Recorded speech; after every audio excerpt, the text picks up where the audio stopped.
Astaghfirullah. Assalamualaikum warahmatullahi wabarakatuh. Alhamdulillah wassalatu wassalamu ala rasulillah wa ala alihi wa sahbihi wa mawalah wa la hawla wa la quwata illa billahi wa ba'd. Para pemirsa dan para pendengar yang dimuliakan Allah subhanahu wa ta'ala, alhamdulillah di siang hari ini kita bisa diperjumpakan oleh Allah subhanahu wa ta'ala lewat media. Walaupun kita tidak bisa bertatap muka secara langsung, akan tetapi sebagaimana Allah subhanahu wa ta'ala kumpulkan kita di media ini, kita hanya berharap kita juga bisa dikumpulkan di surga Allah subhanahu wa ta'ala. Salawat dan salam tentunya demi keberkahan majelis di siang hari ini kita hadiahkan kepada Rasul kita, Nabi besar Sayyidul Awwalin wal Akhirin, Muhammad ibn Abdullah salawatullah wassalamuhu alaihi. Allahumma salli ala Sayyidina Muhammad wa ala alihi wa sahbihi ajmain. Ma'asyiral muslimin yang dimuliakan Allah subhanahu wa ta'ala, tak terasa rasanya waktu ini berjalan dengan sangat cepat sekali. Apakah ini masuk dalam sabda Nabi SAW bahwa salah satu tanda-tanda kiamat adalah iqtirabuz zaman, di mana zaman itu akan berlalu dengan sangat cepat. Tiba-tiba hari pergi, datang minggu. Minggu berlalu, datanglah bulan. Bulan menghilang, datanglah tahun. Tahu-tahu kita sudah, mungkin sebagian kita mencapai usianya 40 tahun, 50 tahun, dan begitu seterusnya. Begitu juga Ramadan yang kita rasakan hari ini. Kemarin ketika kita di bulan Sya'ban, rindu rasanya kita ingin berjumpa dengan Ramadan. Kemudian kita masuk di bulan Ramadan.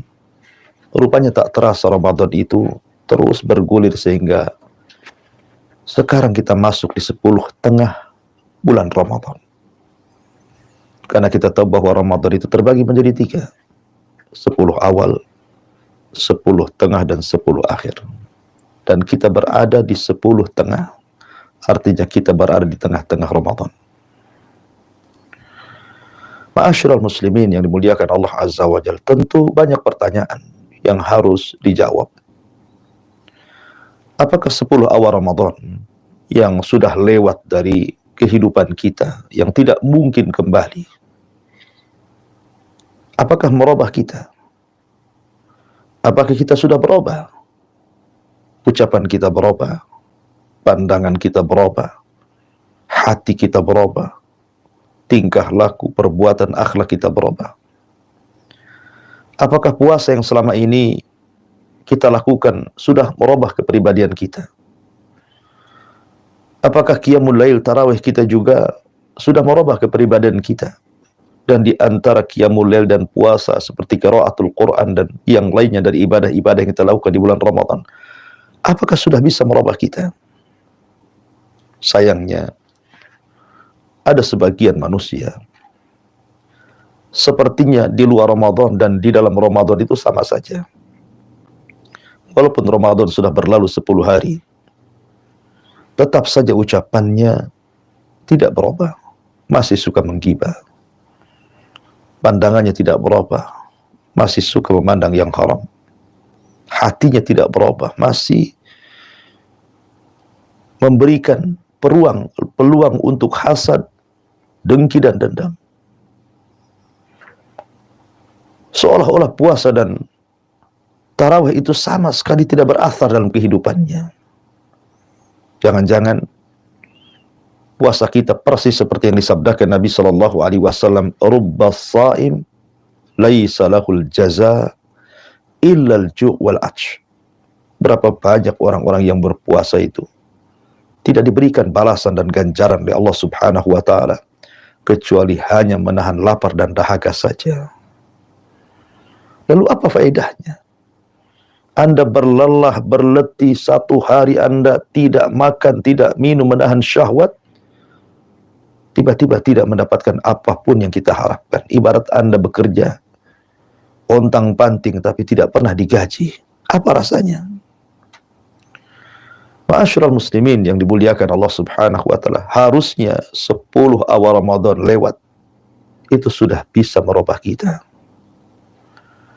Tapi sayang, kondisi pasar, kondisi jalan-jalan, kondisi rumah-rumah kaum muslimin, dengan kesibukan mereka dengan keluarganya, dengan bisnisnya, dengan handphonenya, dengan hiburan-hiburannya, dengan televisinya, sebagai dalil bahwa rupanya Ramadan tidak merubah mereka. Ma'asyiral muslimin yang dimuliakan Allah Azza wa Jalla. Pertanyaan kedua, 10 awal Ramadan sudah berlalu. Apakah hati kita masih tetap keras? Sehingga kita tidak bisa membuka Al-Quran. Ramadan bulan Quran. Jangan meninggalkan Al-Quran di bulan Quran. Ramadan bulan Quran. Jangan meninggalkan Al-Quran karena kesibukan-kesibukan yang tidak penting melebihi daripada Al-Quran. Ma'asyiral muslimin, para pendengar dan pemirsa yang dimuliakan Allah subhanahu wa ta'ala. Ada sebagian orang yang berlalu 10 akhir Ramadan, dia puasa, dia qiyamul lail, tapi rasanya berat dia membaca Al-Quran walaupun hanya 1 lembar. Bahkan walaupun hanya 1 huruf, dia tidak sempatkan untuk membaca Al-Quran. Kalaupun dia sempat membaca Al-Quran, terkadang membaca Al-Quran hanya sebatas ketika ada keluangan waktu, itu pun tidak berjam-jam dia duduk membacanya. Terkadang baru sebentar kita membaca Al-Quran, tiba-tiba ada telepon, tiba-tiba ada WA, tiba-tiba ada panggilan. Maka dengan mudahnya kita tutup mushaf, kemudian kita pergi, padahal ternyata panggilan WA ataupun SMS itu tidak jauh lebih penting dibandingkan membaca Al-Quran. Terkadang hanya berjumpa dengan kawan ngobrol, sibuk dengan keluarga, sibuk dengan urusan-urusan pekerjaan. Jangan tinggalkan Al-Quran di bulan Al-Quran. Karena orang yang tidak mau membuka mushaf Al-Quran, artinya 10 akhir Ramadan, 10 awal Ramadan berlalu, tidak melembutkan hati kita dengan Al-Quran. Padahal Nabi SAW mengatakan kepada Abi Dzar, ya Aba Dzar, iqra'ul Quran, fa innahu nurun fid dunya wa dukhrun fil akhirah. Ya Aba Dzar, bacalah Al-Quran, karena Quran itu cahaya bagi engkau di dunia dan tabungan bagi engkau di akhirat. Ya, karena nanti pada hari kiamat semua manusia berhajat kepada lawyer, kepada para pengacara. Boleh jadi bukan hanya 1 lawyer atau pengacara, kita butuh ribuan pengacara. Tetapi di akhirat tidak bisa kita membayar pengacara di hadapan Allah, karena pengacaranya juga butuh pengacara. Sehingga yang bisa membela kita pada hari kiamat hanyalah amalan kita, salah satunya adalah bacaan Al-Quran. Dialah penyelamat kita pada hari kiamat berdasarkan sabda Nabi SAW, iqra'ul Quran fa innahu ya'ti yaumal qiyamah syafi'an li ashabi.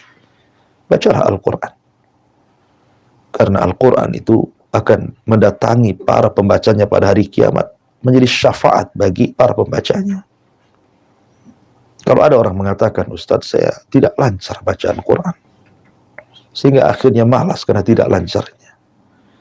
Ingat, orang yang tidak lancar membaca Quran, tetapi dia punya kesungguhan untuk membaca Quran, Nabi menghabarkan gembira dengan hadisnya, bahwa Anda akan mendapatkan 2 pahala. Pahala kesungguhan Anda dan pahala bacaan Anda.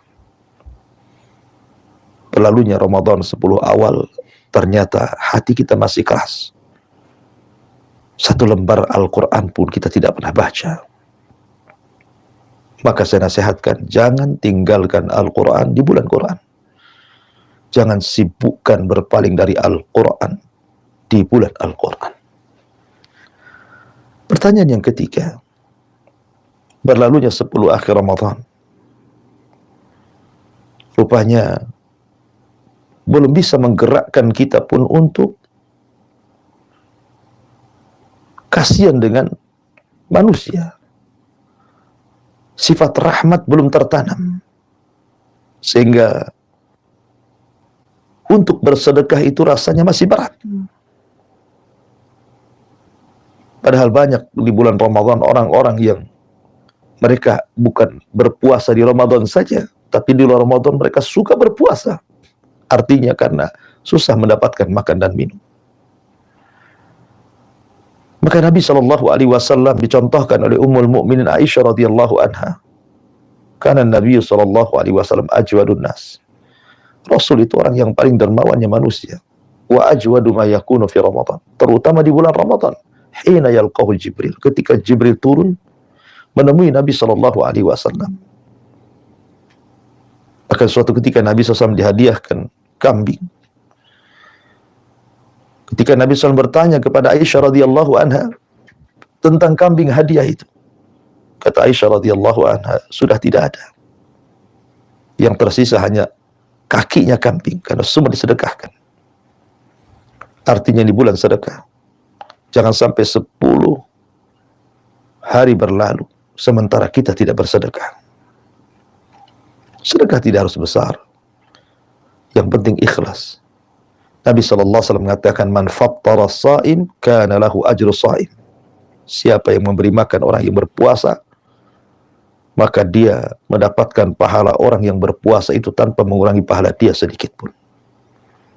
Berlalunya Ramadan belum menggerakkan kita menjadi ahli sedekah.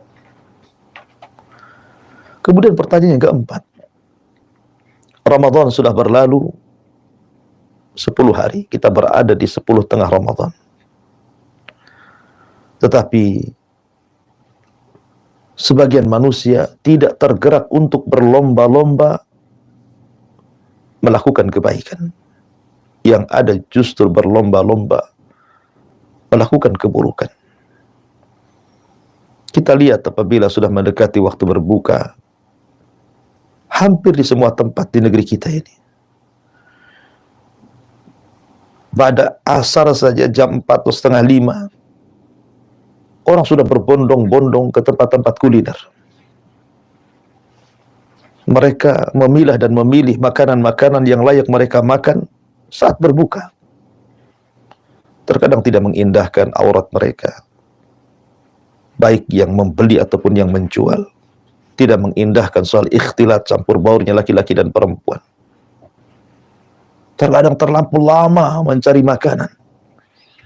Terkadang semua dia beli. Ternyata hal yang penting sebelum berbuka tidak dilakukan. Apa itu? Berdoa. Nabi SAW mengatakan, lis-shaimi da'watun la turad. Bagi orang yang berpuasa itu ada doa yang tidak mungkin ditolak oleh Allah Subhanahu wa taala. Sibuk dengan urusan perut, lupa pula dengan urusan doa. Dan itu kebanyakan kaum muslimin terjerumus kepada perkara seperti ini. Tidak salah kita mencari makanan untuk berbuka. Tapi kalau seandainya kemudian seseorang kemudian lebih lama pada hal-hal yang mubah atau mungkin bisa menjerumuskan kepada menghilangkan pahala puasa, maka sebaiknya berbukalah seperti Nabi SAW ajarkan kepada kita. Sederhana dalam berbuka, cukup dengan kurma, dengan air putih. Yang jelas inti masuk Ramadan itu supaya kita bisa mendekatkan diri lagi kepada Allah Subhanahu wa taala. Dan yang terakhir, bahwa 10 akhir Ramadan itu ditentukan dari 10 awal dan 10 tengah Ramadan.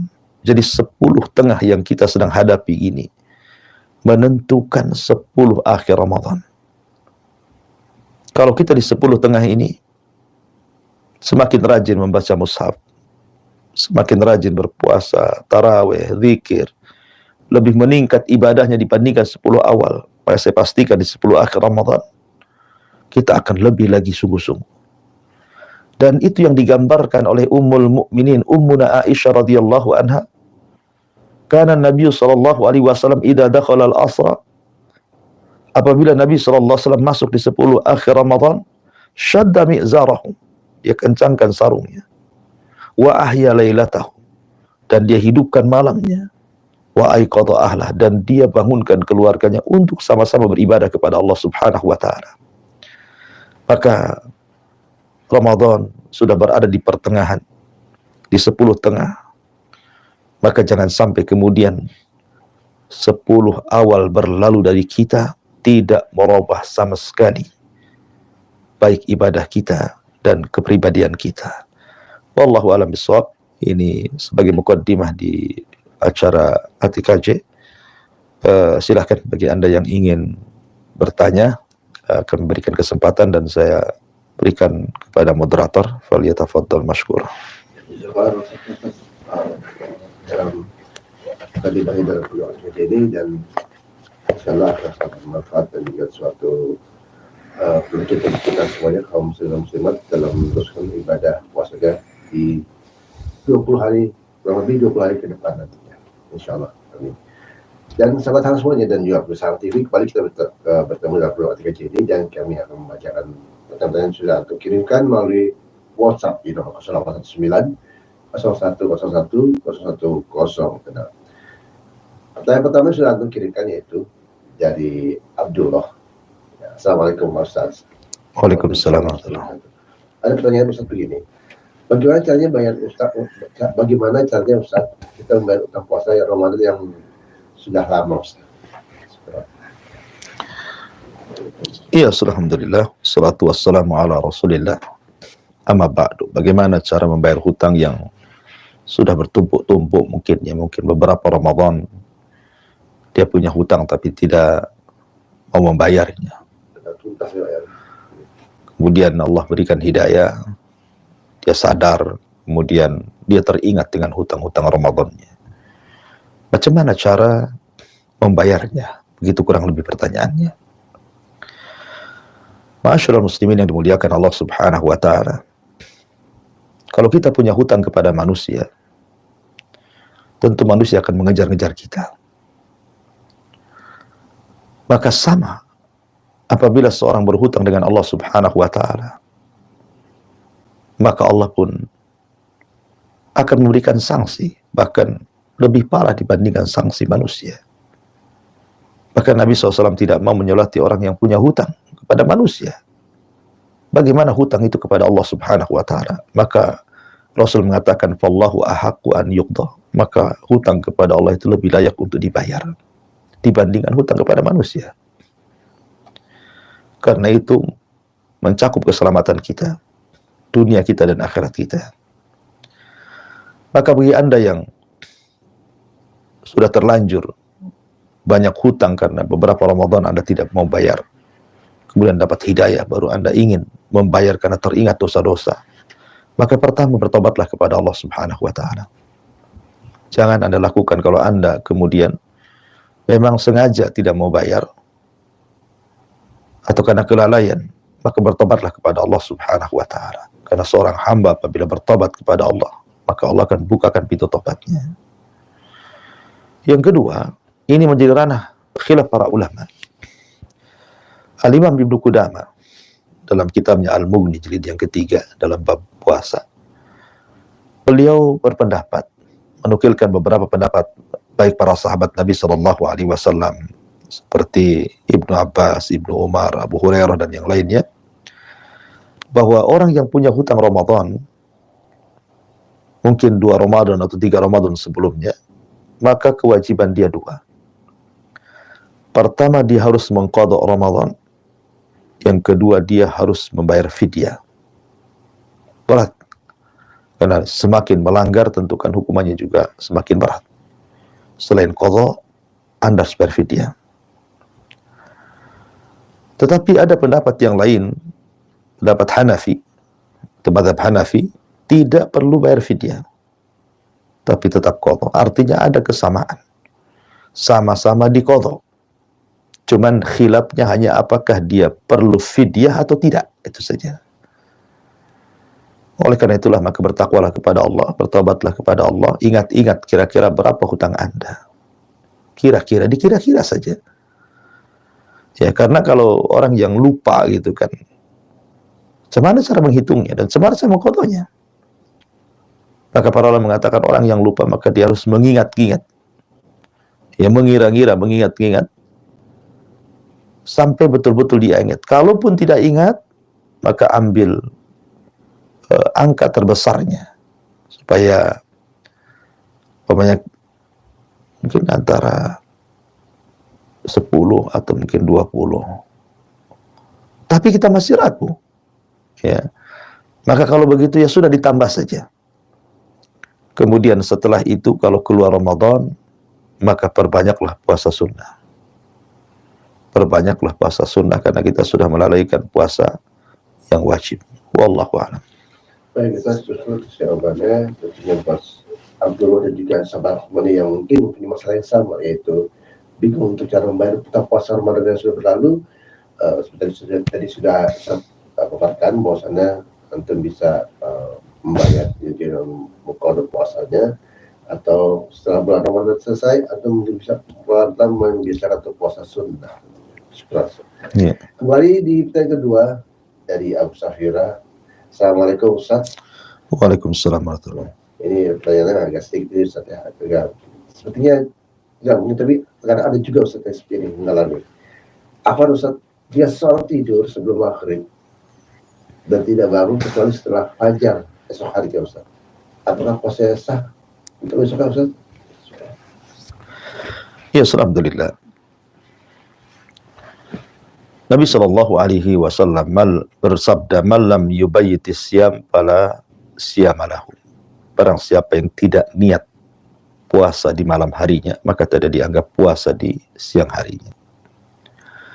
Hadis ini berlaku kepada puasa wajib dan tidak berlaku kepada puasa sunnah. Sebab puasa sunnah itu boleh niat dadakan. Seperti Nabi Shallallahu Alaihi Wasallam di pagi hari datang ke rumah istri-istrinya, bertanya, "Hal indakum syai', apakah ada sesuatu yang bisa kumakan?" Kata istri-istrinya, "Tidak ada." Maka Rasul mengatakan, "Idzan inni shaim." Kalau gitu saya puasa. Artinya Rasul niat dadakan. Itu hanya berlaku di puasa sunnah. Tapi di puasa wajib lain. Puasa wajib itu beda. Makanya Rasul mengatakan, "Malam yubayyitis siyam fala siyamalahu." Barang siapa yang tidak niat di malam harinya, maka tidak dianggap puasa Ramadan di siang harinya.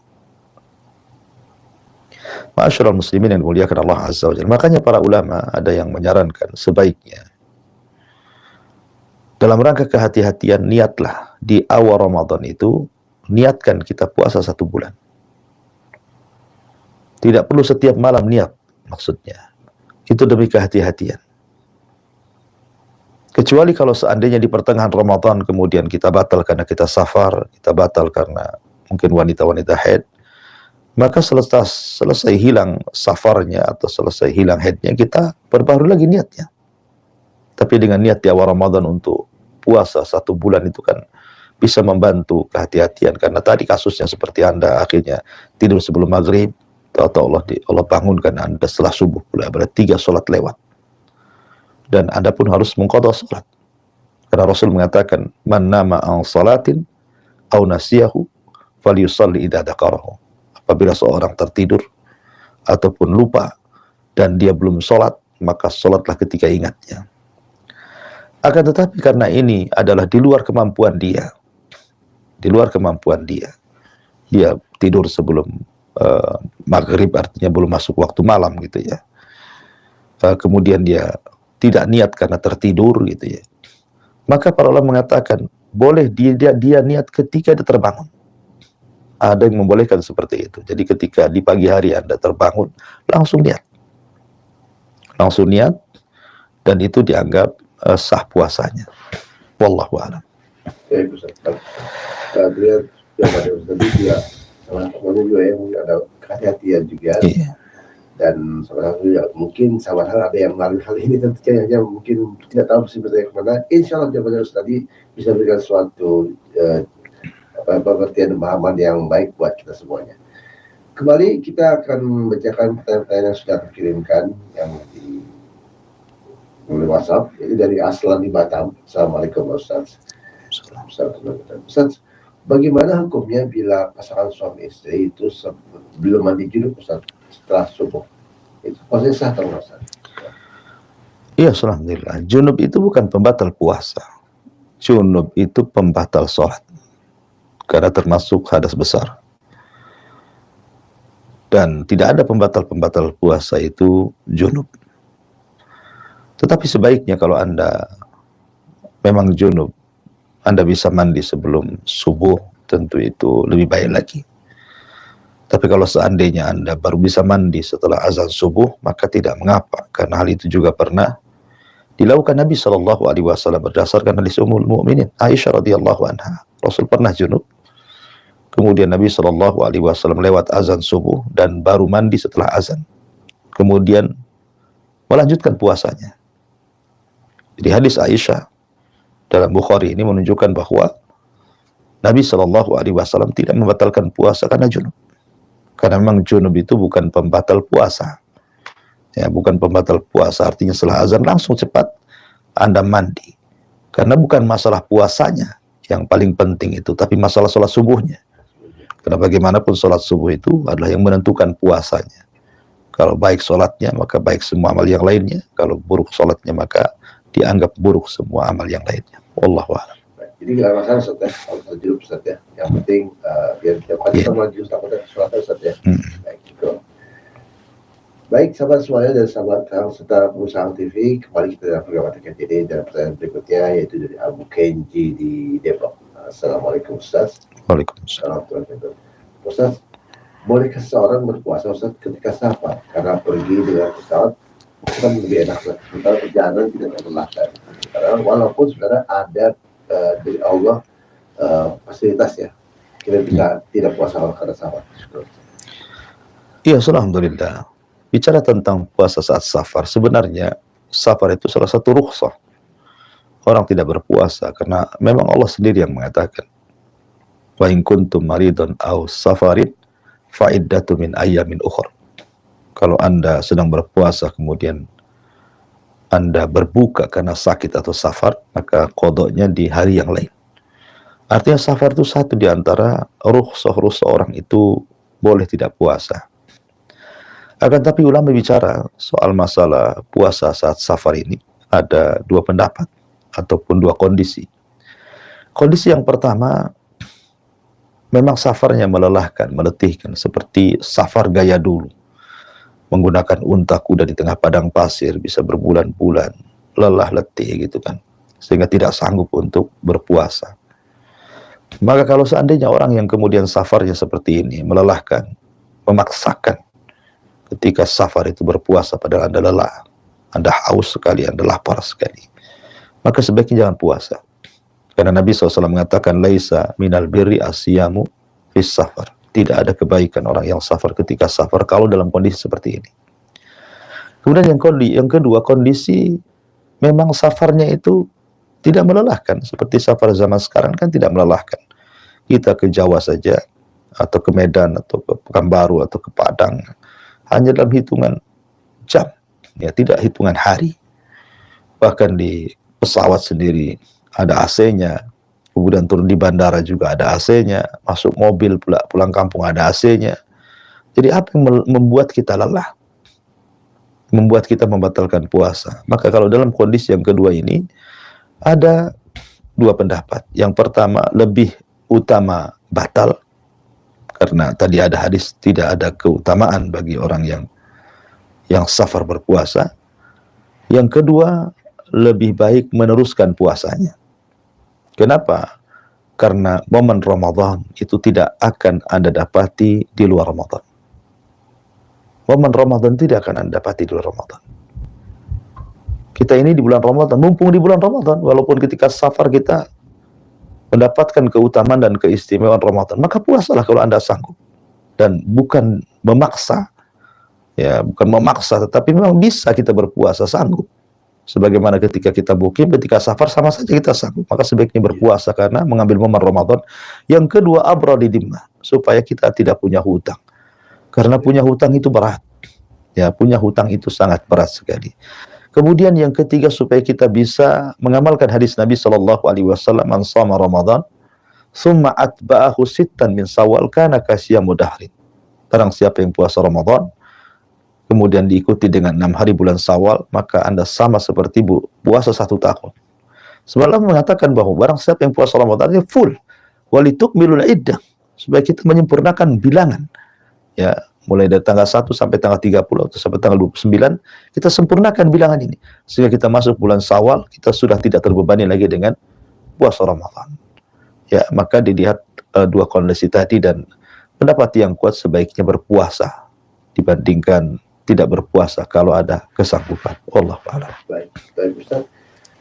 Tentunya juga buat sahabat saya yang sudah memberikan tadi, juga tentunya mewakili juga mungkin atau semuanya juga semuanya juga bersama TV yang mungkin tidak sempat bertanya dan ingin menanyakan bagaimana sih hukumnya kalau misalnya safar ataupun safar itu tidak melelahkan. Ya. Semua tadi jawaban dari Ustaz tadi memberikan suatu pengertian dan pemahaman tentang bagaimana safar yang harus dikodok dan safar yang bisa terus dijalankan bersama dengan ibadah kita ini. Baik, kembali kita lanjut di pertanyaan yang sudah mengirimkan sahabat semuanya. Kali ini dari umur kita ya, baik. Assalamualaikum Ustaz. Waalaikumsalam. Ustaz, mengapa kemaksiatan ini mestinya terjadi 1 bulan Ramadan? Padahal seperti kata dalam satu hadis, setan itu sedang dibelenggu oleh Allah. Syukur Ustaz. Ya, pertanyaan selanjutnya, barakallahu fiik. Bagaimana orang bisa bermaksiat di bulan Ramadan padahal syaitan itu sudah diikat tadi belenggu? Maka jawabannya bahwa penyebab maksiat itu dari 2 sisi. Pertama, dari penyakit syahwat. Yang kedua, dari penyakit syubhat. Syahwat ini sumbernya hawa nafsu. Sementara syubhat itu sumbernya setan. Artinya ketika setan dibelenggu di bulan Ramadan, berarti menutup satu penyakit saja yang disebut dengan syubhat. Tapi penyakit syahwat tidak bisa ditutup. Karena syahwat itu berasal dari hawa nafsu, tidak ada kait-mengait dengan setan. Artinya walaupun setan itu tidak menggoda manusia, ada saja manusia itu berbuat jahat. Karena pendorong dan pemicunya ada hawa nafsu. Dan hawa nafsu tidak ada kaitan dengan setan. Tetapi sebenarnya Ramadan ini bisa kita kalahkan dua-duanya, baik hawa nafsu ataupun syaitan. Hawa nafsu dengan cara berpuasa, karena puasa itu bisa menekan syahwat, syahwat makan, syahwat minum, syahwat berhubungan gitu ya. Kalau yang mubah saja kita tidak melakukannya, seperti makan minum, ataupun yang halal saja kita tidak melakukannya, melakukan hubungan intim bersama istri. Bagaimana yang haram? Yang halal saja tidak boleh, apalagi yang haram. Yang mubah saja tidak boleh, apalagi yang haram. Artinya hawa nafsu kita ditekan betul-betul oleh puasa ini. Kemudian di malam hari setan ditekan betul-betul dengan qiyamul lail, dengan bacaan Al-Quran, karena setan tidak suka dengan orang yang baca Quran. Apalagi kalau sudah orang yang baca Quran itu sampai di sujud tilawah, kemudian dia sujud, maka setan akan semakin sedih dan murka dan mengatakan, sungguh Allah memerintahkan hamba ini sujud, dia pun sujud, maka dia dapat surga. Dan Allah pernah perintahkan aku sujud, tapi aku tidak sujud, maka berhaklah aku masuk neraka. Kemudian dia menangis. Ya, artinya bahwa setan juga di bulan Ramadan itu tidak bisa bergerak gitu ya. Dan dengan bacaan Quran kita bisa kalahkan, bukan hanya terikat saja, tapi dengan bacaan Quran kita bisa kalahkan. Harusnya ketika hawa nafsu sudah bisa ditekan dengan puasa, kemudian setan bisa ditekan dengan qiraatul Quran, harusnya orang itu berubah, tidak maksiat. Tapi kenapa pula masih maksiat? Tadi saya katakan, boleh jadi setan sudah dikalahkan, tapi hawa nafsu belum dikalahkan. Boleh jadi pendorongnya adalah hawa nafsu, bukan dari setan. Wallahu a'lam. Berarti apa bisa kita gitu? Berarti setan dari golongan manusia, setan. Ya, setan dari golongan manusia, termasuk setan juga mengajak kepada kebaikan atau keburukan. Tapi hawa nafsu bisa menolaknya. Hawa nafsu kan bisa memfilter. Nafsu kita itu bisa memfilter. Kalau nafsunya baik gitu ya, maka dia bisa menolak. Tapi kalau memang dasarnya nafsunya jelek, la ammaratun bisu, merintahkan kepada keburukan, ya pasti akan gayung bersambut kan gitu ya. Ketika kawannya mengajak keburukan, dia ikut. Ya, wallahu a'lam. Baik, cukup jawabannya dari ini. Pertanyaannya yang sederhana tadi ya, tentang bagaimana kemaksud bisa terjadi, namun di bulan Ramadan semuanya jawabannya bisa memberikan satu pengertian buat umum kita dan juga sahabat suam yang dia mengalami hal ini. Baik, kembali kita bertemu di program KJRI dan kembali di pertanyaan selanjutnya. Salam semuanya dari Ummu Kalista. Assalamualaikum Ustaz. Assalamualaikum warahmatullahi wabarakatuh. Baik, Ustaz, bolehkah kita mengulang bacaan surat yang sama ketika sholat tarawih, Ustaz? Ya, alhamdulillah. Bolehkah seseorang itu ketika sholat mengulang-ulang surat yang sama baik di rakaat pertama ataupun kedua, baik di sholat wajib atau tarawih? Mungkin begitu pertanyaannya. Iya. Ya, alhamdulillah. Ada hadis Nabi Shallallahu Alaihi Wasallam ketika menceritakan tentang seorang laki-laki dari Juhainah. Laki-laki ini sholat di belakang Nabi Shallallahu Alaihi Wasallam, dan Rasul ketika itu sedang sholat subuh dan membaca surah Zalzalah. Idza zulzilatil ardu zilzalaha wa akhrajatil ardu athqalaha wa qala al-insan ma laha ila akhiril ayat. Kemudian ketika Nabi Shallallahu Alaihi Wasallam masuk rakaat kedua, surat itu lagi yang dibaca. Artinya Rasul membaca 2 kali surah Zalzalah, dalam rakaat pertama dalam subuh dan pada rakaat yang kedua, sehingga rawinya hadis ini mengatakan, aku tidak tahu apakah Rasul itu lupa sehingga membaca ayat yang sama ataukah tidak. Tapi yang jelas bahwa Rasul tidak mengulang sholatnya. Dan Rasul SAW juga tidak mengklarifikasi gitu ya. Artinya bahwa itu pernah dilakukan Nabi Shallallahu Alaihi Wasallam, berarti boleh seseorang itu mengulang-ulang ayat di 2 rakaat dalam sholat, baik tarawih ataupun wajib. Kemudian juga riwayat yang kedua, Nabi Shallallahu Alaihi Wasallam pernah memilih salah seorang pemimpin untuk memimpin Sariyah. Sariyah itu pasukan khusus yang tidak dipimpin Nabi, sehingga Nabi harus memilih pemimpin yang layak untuk memimpin mereka. Dan ingat bahwa standar Nabi SAW mengangkat pemimpin itu bukan karena ketangkasan dalam perang, tetapi siapa yang paling banyak hafalan Qur'annya, maka dia akan menjadi pemimpin kaum dan akan bergerak berjihad, karena itu adalah kunci kemenangan. Lah, ketika kemudian Sariyah ini pasukan khusus sudah berangkat, kemudian sang imam ini sekaligus mengimami sholat ketika mereka safar berjihad, dan juga dia imam bagi pasukan saat mereka perang. Jadi ketika dia mengimami sholat para sahabat ini, jadi surat yang dibaca itu cuma 1, surah Al-Ikhlas saja. Ya, rakaat pertama Al-Ikhlas, rakaat kedua Ikhlas. Terus ya pada setiap sholat yang dikeraskan, sehingga sahabat yang lain kemudian merasa geram dan mengatakan, dia kan paling banyak hafalannya di antara kami. Apakah tidak ada surat yang ia baca? Kenapa mesti surah Al-Ikhlas terus? Tapi kemudian jawaban sang amir mengatakan, kalau memang kalian tidak setuju, maka angkat amir yang lain, biar aku sholat di belakangnya. Tapi karena sahabat Rasul tidak mau menentang Nabi Shallallahu Alaihi Wasallam, akhirnya tetap menjadikan dia amir dan sholat di belakang orang ini. Sampai ketika perang dimenangkan, akhirnya kemudian mereka datang kepada Rasul melaporkan peristiwa ini. Kemudian Rasul memanggil imam tersebut, amir tersebut, kemudian mengklarifikasi alasannya. Maka sang amir mengatakan, karena aku cinta dengan surat itu, wahai Rasul, makanya aku ulang-ulang. Maka Nabi SAW mengatakan, hubbuka iyyaha adkhalakal jannah, kecintaanmu kepada surah itu, maka itu menyebabkan aku akan masuk ke dalam surga. Maka dari hadis-hadis ini, tidak mengapa seseorang itu mengulang-ulang surat, terutama bagi yang sedikit hafalannya, ya, yang mungkin tidak punya hafalan, kecuali hanya beberapa surat, itu pun masih ragu-ragu, tidak mungkin hafalannya. Ya, akhirnya surat itu lagi yang dibaca, surat itu lagi yang dibaca, itu tidak ada masalah. Tapi bagi Anda yang memang banyak hafalannya, mungkin hafalannya, ya sebaiknya di rakaat pertama bedakan dengan rakaat yang kedua. Wallahu a'lam. Jadi sebenarnya Ustaz, kalau misalnya dalam sholat itu berarti bisa ada 2 Ustaz ya, kategori. Kita boleh menggabungkan surat-surat dan dia bisa mengulang-ulang Ustaz ya. Ya. Oke. di sekolah satu Baik. Tapi kembali di pertanyaan selanjutnya yang saya kirimkan kali ini dari Safa.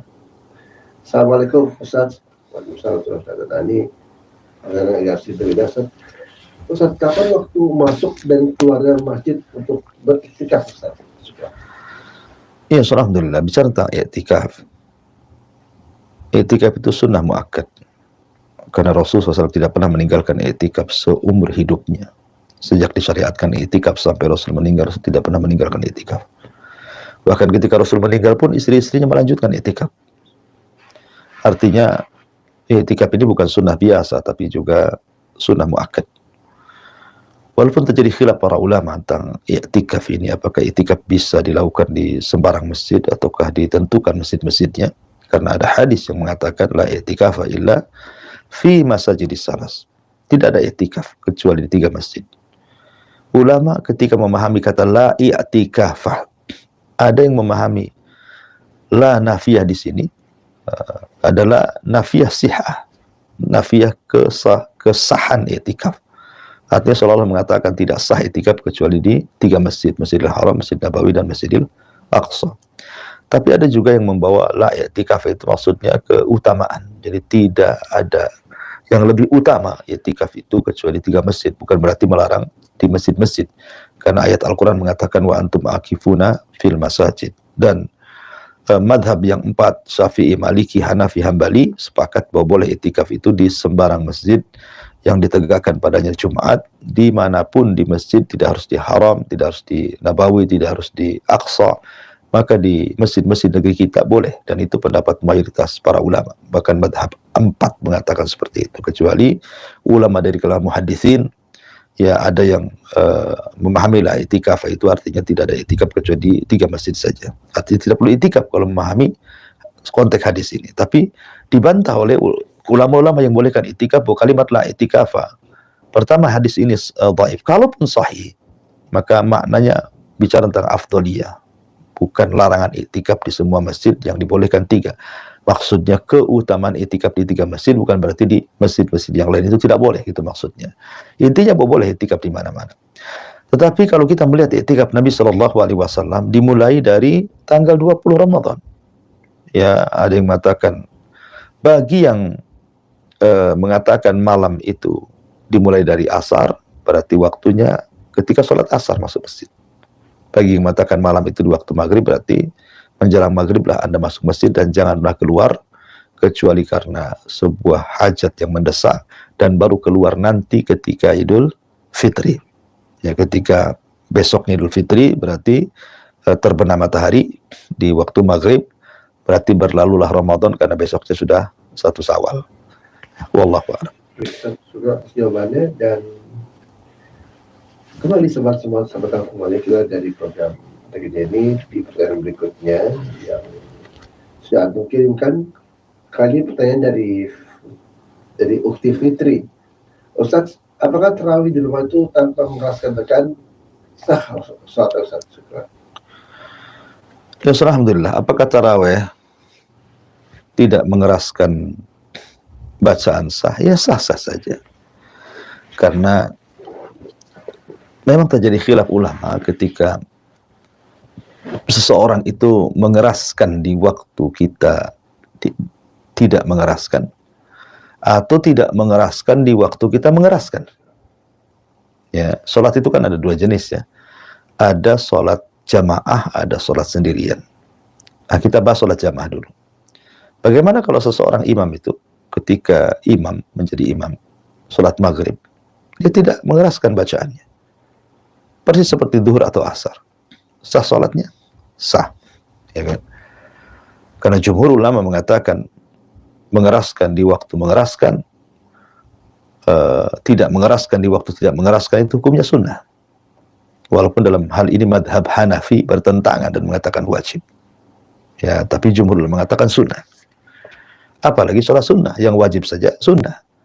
Karena yang rukun dalam sholat itu adalah baca Fatihahnya.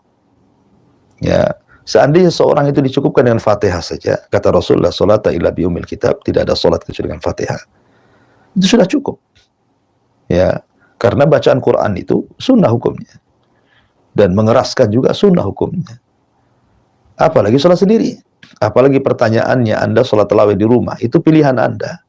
Kata Syekh Utsaimin rahimahullahu ta'ala, Anda yang sholat sendiri di rumah, sholat tarawih di rumah gitu ya, wanita-wanita di rumah, kan laki-laki tentu ke masjid, maka dilihat kepada nasyat kita, artinya semangat kita itu di mana. Kalau dengan mengeraskan sholat kita makin semangat, keraskan. Kalau dengan tidak mengeraskan itu lebih semangat, maka tidak mengeraskan, nggak apa-apa. Jadi boleh memilih dua-duanya, dikembalikan kepada konteks semangat dan tidaknya tadi. Wallahu a'lam. Baik, Ustaz. Dan selanjutnya yaitu ada pertanyaan dari Kemal di Batam. Assalamualaikum Pak Ustaz. Waalaikumsalam warahmatullahi. Ustaz, adakah keutamaan Ustaz bila ada seorang yang meninggal pada bulan Ramadan, apalagi di saat dia sedang saat berpuasa? Alhamdulillah. Adakah keutamaan orang yang meninggal di bulan Ramadan? Dalil khusus tidak ada. Dalil umum banyak. Seperti Nabi SAW mengatakan, Atakum Ramadan, futihat ababul jannah, wa ghuliqat ababun niran, wa sufidati syayatin. Apabila datang bulan Ramadan, pintu surga dibuka, pintu neraka ditutup, setan-setan diborgol. Kemudian juga keutamaan banyak di bulan Ramadan. Dari dalil umum ya ada. Tapi dalil khusus tidak ada kecuali puasa. Orang yang meninggal saat puasa, ada dalil khusus. Jadi orang yang saat meninggal saat puasa, maka dia husnul khotimah. Ya. Artinya kalau kita meninggal saat siang hari di bulan Ramadan sedang berpuasa, maka masuk dalam sabda Nabi SAW tentang keutamaan orang yang meninggal saat puasa.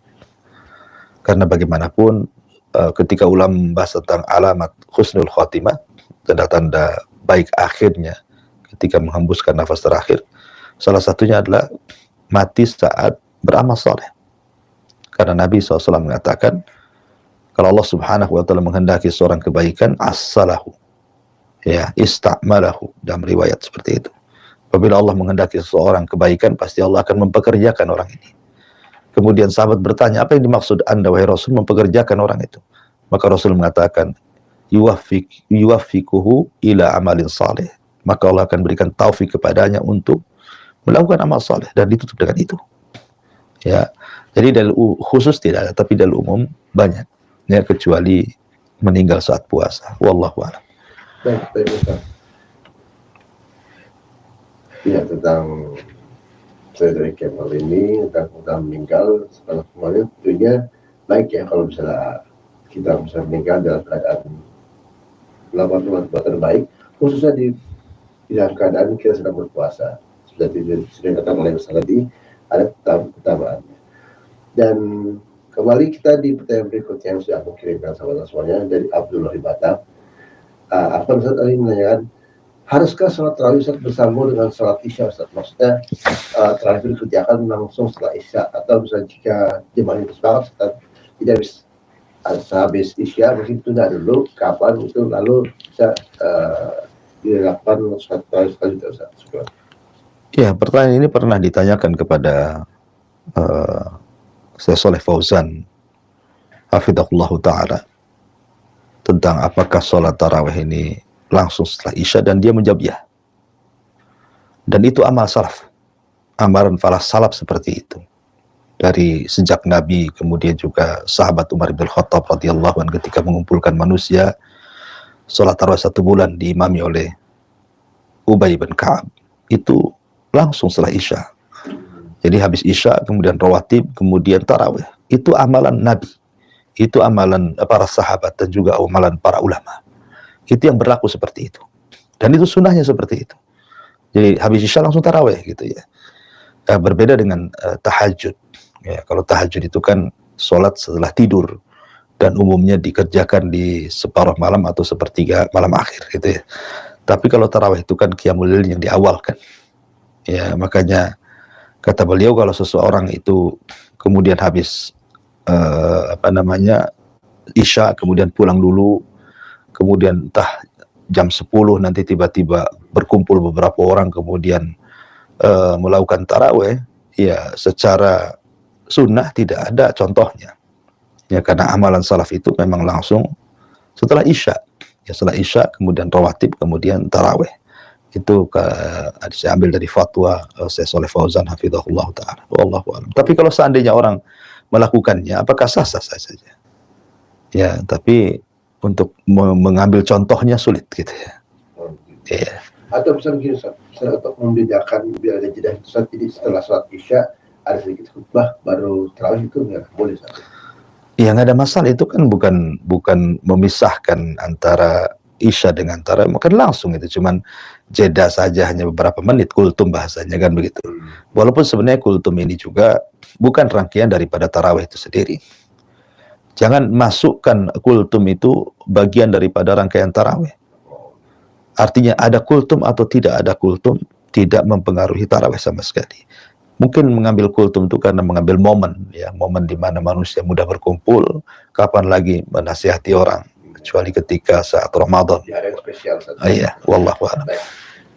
Baik, Ustaz, dan Ustaz ada pertanyaan terakhir di kesempatan pada hari ini yang insya Allah ya yang bisa memastikan dan jawab pertanyaan ini banyak bermanfaat. Dan kali ini ada pertanyaan dari asal di mata Ustaz. Ustaz, Ramadan setiap tahun itu tersebut cepat berlalu, Ustaz. Bahkan terkadang ibadah puasa terkadang masih kurang maksimal, Ustaz, karena kurang waktu. Mungkin bisa mau bicara, Ustaz, agar puasa Ramadan ini bisa bermanfaat dan tidak terlalu dengan sia-sia, Ustaz. Iya. Bismillahirrahmanirrahim. Tadi sudah saya jelaskan di muqaddimah, memang waktu itu semakin hari berjalan sangat cepat.